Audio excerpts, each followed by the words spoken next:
Bueno, pues vamos a empezar a hacer los problemas de polaridad propuestos. Estos son todos los problemas de polaridad. Hay algunos que se repiten los enunciados y hay algunos que ya los tenemos hechos cuando se explicó polaridad, tanto en clase como en el vídeo de polaridad. Ya hay moléculas que están estudiadas la polaridad. Pero bueno, yo pongo aquí un poco los ejemplos de lo que puede caer. Entonces, vosotros paráis el vídeo, los hacéis y ahora yo los empiezo a resolver, ¿vale? Luego miráis vosotros las soluciones cuando los hayáis hecho. Bueno, entonces vamos a empezar a corregir el 1D. Entonces en el 1D, si os dais cuenta, es el BF3 y el NH3. Estos son compuestos que han caído ya millones de veces, que os van a caer seguro en selectividad alguno de ellos, ¿vale? Sabéis que lo primero que tenéis que hacer es la estructura de Lewis. Una vez que tengáis hecha la estructura de Lewis, por teoría de repulsión o por hibridación, la geometría de la molécula, que en este caso el boro siempre es trigonal plana, ¿vale? Esto ya es que lo hemos hecho tantísimas veces este mismo ejemplo. Y ahora simplemente, como os piden en el 1D estudiar la polaridad, lo que tenéis que hacer es ver cuál es el átomo más electronegativo en cada uno de los enlaces y dirigir el momento dipolar hacia el flúor, porque quiere decir que la nube electrónica, los electrones van a estar atraídos hacia el átomo más electronegativo, en este caso el flúor, con lo cual va a tener aquí un momento dipolar, aquí otro momento dipolar y aquí otro momento dipolar. Y en la trigonal plana, siempre, ¿qué ocurre? Pues en la trigonal plana, por geometría, la suma vectorial de los momentos dipolares, y lo podéis decir así, se anulan. Este con este, luego el momento total de la molécula va a ser igual a mu1 más mu2 más mu3, va a ser igual a 0. Luego la molécula va a ser apolar, ¿vale? Por ejemplo, solo se disolverá en disolventes no polares, es decir, por ejemplo, en el agua, que es polar, no se va a disolver. En el caso del amoníaco, que también sabes que sale un montón, pues lo mismo haríais Lewis. Al hacer Lewis os da pues una cosa así, haríais la geometría. Entonces, por geometría, acordaros que al tener 4 enlaces alrededor, pues la ponemos tetraédrica, pero como uno de los orbitales está con 2 electrones sin compartir, lo que nos interesa para la molécula es que es trigonal plana. ¿Qué ocurre en esta? Es pirámide trigonal, ¿vale? Entonces, perdón, pirámide trigonal, nosotros tenemos que poner el momento dipolar de cada enlace hacia el átomo más electronegativo, que en este caso es el nitrógeno. Y en este caso no se anulan, ¿vale? Fijaros que no se anulan, entonces como no se anulan los momentos dipolares de los enlaces, momento total es distinto de 0, ¿vale? Luego es una molécula polar, ¿vale? Por geometría diríamos simplemente que por geometría no se anulan. Luego es una molécula polar. Acordaros que solo eran apolares las 3 primeras geometrías, la lineal, la trigonal plana y la tetraédrica, ¿de acuerdo? La pirámide trigonal y la angular no se anulan, por lo tanto son polares. Vale, entonces este sería el 1D. Vamos con el siguiente. Entonces el siguiente que os he propuesto es el 3B. Si os fijáis en el 3B es lo mismo, es el NF3, ¿vale? Entonces el 3B os proponen que analicéis la polaridad del NF3.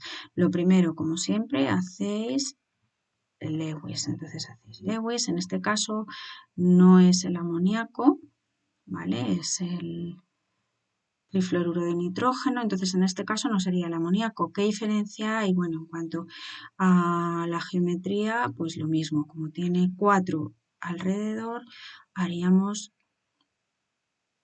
esto así, aquí colocaríamos un flúor, aquí otro flúor y aquí otro flúor y aquí un par de electrones sin compartir. Al analizar el momento dipolar de cada uno de los enlaces, ¿qué ocurre? Aquí va del nitrógeno al flúor. Acordaos que el flúor es el átomo más electronegativo del sistema periódico, luego atrae los electrones hacia él. Y lo mismo, diríamos, tiene geometría de pirámide trigonal y la suma vectorial de los tres momentos dipolares de la molécula no se anularía, es decir, la suma sería distinta de cero, con lo cual tenemos que es una molécula polar. ¿De acuerdo? Este sería el 3B. Ahora, si vamos al 5A, fijaros que es una pregunta un poco peculiar, me refiero porque no nos dan a comparar dos compuestos covalentes, sino que nos dan a comparar el cloruro de sodio y el fluoruro de cloro, ¿vale? Entonces, nos piden que comparemos que cuáles, nos dicen cuál es más polar, es decir, cuál va a tener, al preguntarnos cuál es más polar, quiere decir que como la polaridad es la diferencia de electronegatividad entre los dos átomos de una molécula que hace que los electrones estén más atraídos hacia uno de ellos, es decir, en el caso, por ejemplo, del flúor y del cloro, como es más electronegativo el flúor, esta diferencia de electronegatividad entre los átomos de la molécula hace que los electrones estén más atraídos hacia el flúor y esto crea lo que llamamos un momento dipolar, es decir, cargas parciales negativas y positivas dentro de la molécula. Siempre que una molécula esté formada por dos átomos de distinta electronegatividad, se crean momentos dipolares en ese enlace. Pero ¿qué ocurre? Que esto no es un enlace, este es un enlace covalente, ¿vale? Porque es un átomo no metálico con otro átomo no metálico, pero este que ocurre al analizar lo que es un metal más un no metal, con lo cual fijaros que aquí no analizamos como la molécula covalente. ¿Cuál es la diferencia de electronegatividad entre estos dos átomos?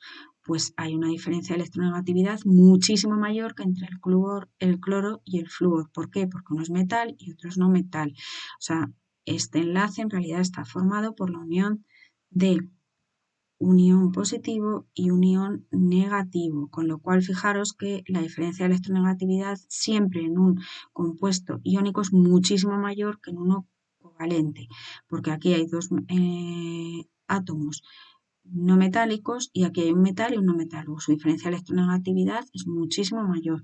Luego, el compuesto iónico siempre es más polar, que quiere decir que hay más diferencia de electronegatividad entre sus átomos que cualquier compuesto covalente. ¿De acuerdo? Es un poco peculiar esta pregunta, por eso os lo había seleccionado. Luego nos piden el 6C. El 6C es el caso del agua, que ya la hemos analizado por activa y por pasiva también muchas veces. Acordaros si ponéis la estructura de Lewis, también está rodeada de 4 enlaces, con lo cual pues habrá dos orbitales con enlace con los átomos de hidrógeno y otros dos orbitales con dos electrones sin compartir. ¿Qué ocurre si analizamos los momentos dipolares? El átomo más electronegativo es el oxígeno, pues va del hidrógeno al oxígeno. ¿Y qué ocurre con estos momentos dipolares? Pues que no se anulan. Luego, momento 1 más momento 2, la suma vectorial de estos dos momentos es distinta de 0, con lo cual la molécula de agua es polar. ¿Vale? Tanto la angular como la pirámide trigonal son polares. Y luego nos pedía en que estábamos haciendo, era el 6C, ¿vale? Lo pongo aquí. Entonces en el 6C nos piden que analicemos la molécula de agua, el PF3. ¿vale? Entonces el PF3, si os dais cuenta, es como el NH3, lo mismo. Si cogemos el fósforo y hacemos, que ya lo hemos hecho en alguna ocasión, la estructura de Lewis, nos queda que el fósforo tiene 5 electrones de valencia alrededor, ¿eh? Luego tiene que tener un par sin compartir y 3 electrones compartidos. Esto, como son 4 pares alrededor, lo dibujamos así, pero solo 3 de los orbitales están ocupados por átomos y el cuarto está ocupado por 2 electrones sin compartir. Si nosotros dibujamos aquí los momentos dipolares, pues van a ser siempre dirigidos hacia el flúor, ya que es el más electronegativo, atrae los electrones hacia sí. ¿Y qué ocurre? Pues que en la pirámide trigonal tampoco se anulan los momentos dipolares al sumarlos vectorialmente, con lo cual el momento total es distinto de cero y la molécula también sería polar. ¿Vale? Nos pueden analizar también, por ejemplo, en el 10D, el BF3, ¿vale? No lo voy a hacer porque ya lo hemos hecho bastantes veces en el 10D.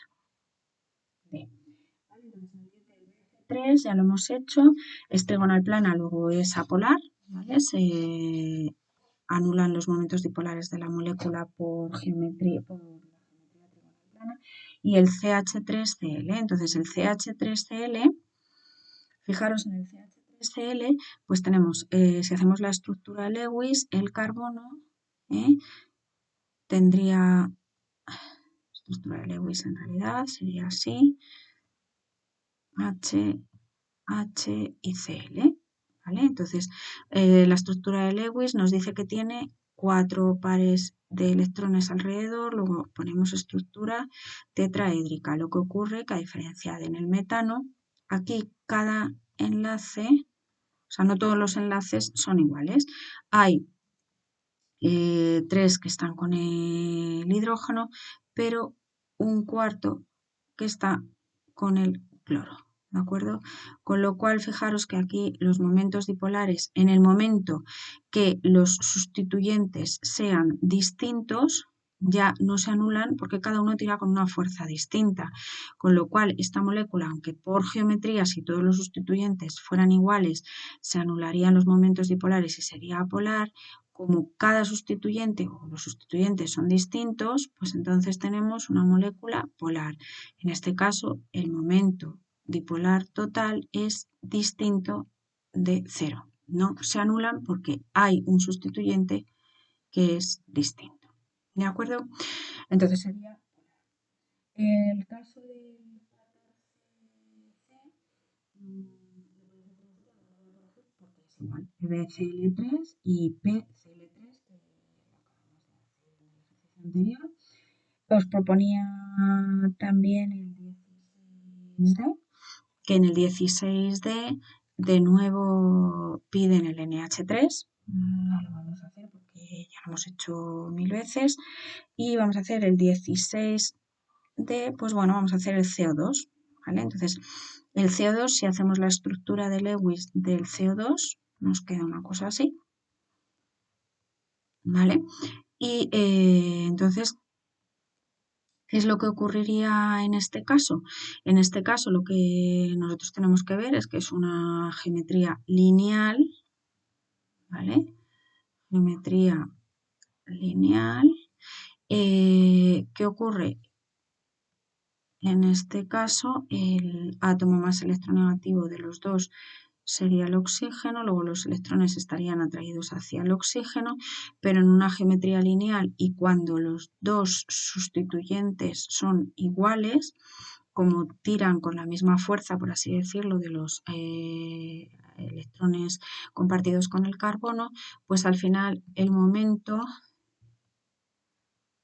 total sería igual a cero, con lo que esta molécula es apolar.